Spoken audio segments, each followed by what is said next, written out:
Alright, it's time to install the drive shaft. This was an oily mess when I first pulled it out of the car. It was just covered in dirt and grime. It cleaned up nicely. I was able to get some grease using Zerk fittings on each side, and I was actually able to replace a couple of Zerk fittings. There's a new Zerk fitting here, and then it's a reused Zerk fitting there.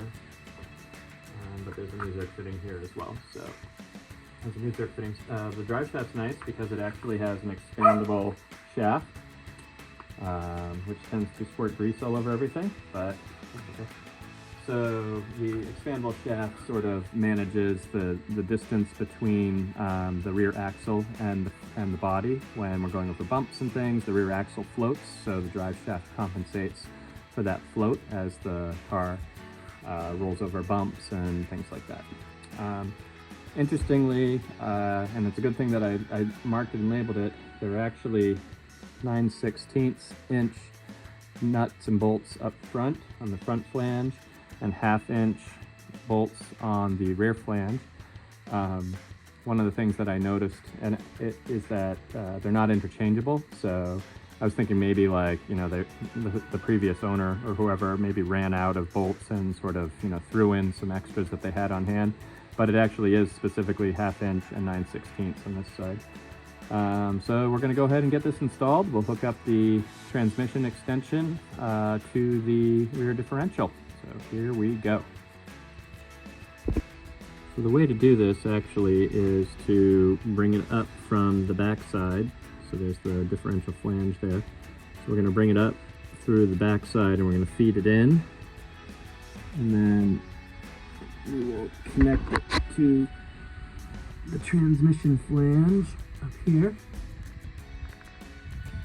In order to do this, we've got a couple of wrenches and we've got sockets. So I'm hopeful that this won't be too much of an exercise in frustration. The one thing to keep in mind is that these flanges, the holes on the flanges are not evenly distributed. Even though it looks like it, there is a certain way that they line up. And so we're going to have to figure out exactly the right lineup for it to work. I did make a scribe, but I think I probably lost it when I wire wheeled and painted. So next time, if there is a next time, I'll have to take a Dremel and actually just make like a good, you know, not deep cut, but just a good scribe that will last painting and prepping and things. So anyway, we'll get this thing installed and get going.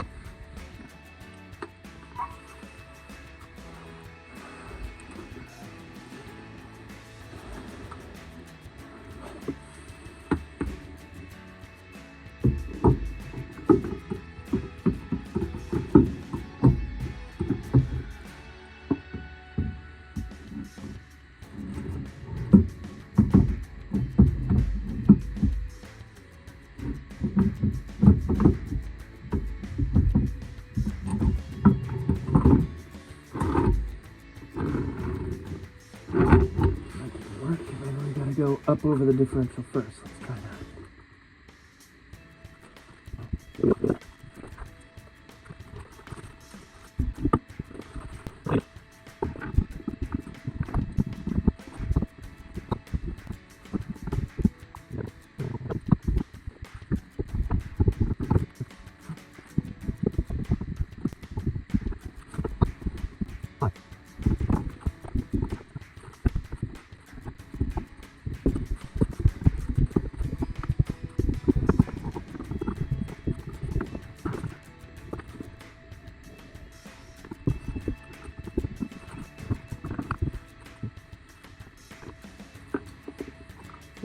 Think. I got it out without too much hassle. I remember it wasn't hard to get out. This was here. That was there.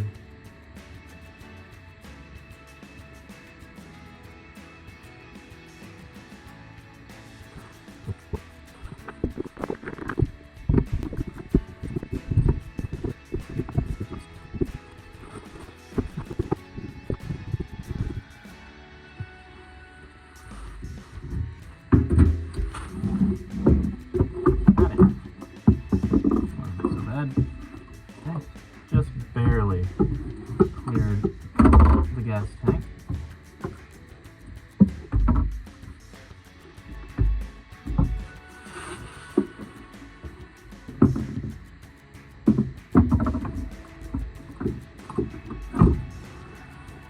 Alright, now we can attach this thing.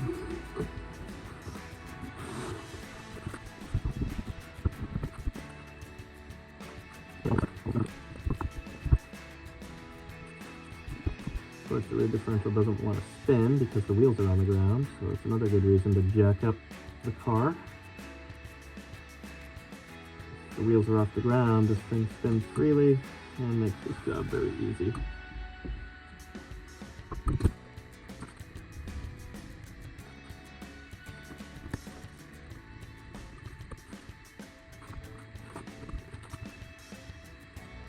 So I'm just going to hand tighten this for now, and then we're going to do the front and get the front hand tightened.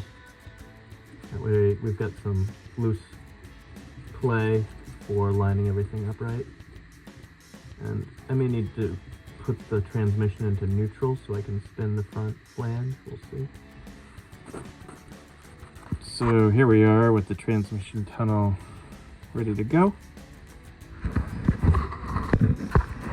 Need to get those. I don't know if I can get a good angle on this to show while I'm working on it. Alright, to make things easier, I did end up jacking up the rear of the car, which allows me to spin the drive shaft as needed. So now I can get these last couple of bolts in and get this thing buttoned up. Just quickly showing here these long, skinny Husky wrenches, just because they've got the reach that they actually make this job really, really nice. And then I've just got this little tiny socket wrench that came along with my Husky kit as well. These are things that every now and then you just pull them out and you're like, man, I'm really glad I have these tools. So these make it really easy to perform this sort of surgical work here on this. You know, they don't give you much room. I guess they figured who really needs to be able to get in there. Have to give you a little bit of room and that's it. Alright, we'll get the front side done. For a moment I had one of those horrific feelings that the drive shaft wasn't going to line up for some reason. But it ended up lining up just fine. Similar job on the back. Only difference really being that there are 1/2-inch bolts. But same job.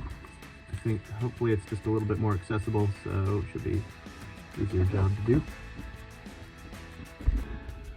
Alright, drive shaft is done. Everything's nice and tight. No rubbing or binding. As I rotate the drive shaft, the wheel spins. That's great. So, one more job done, getting even closer.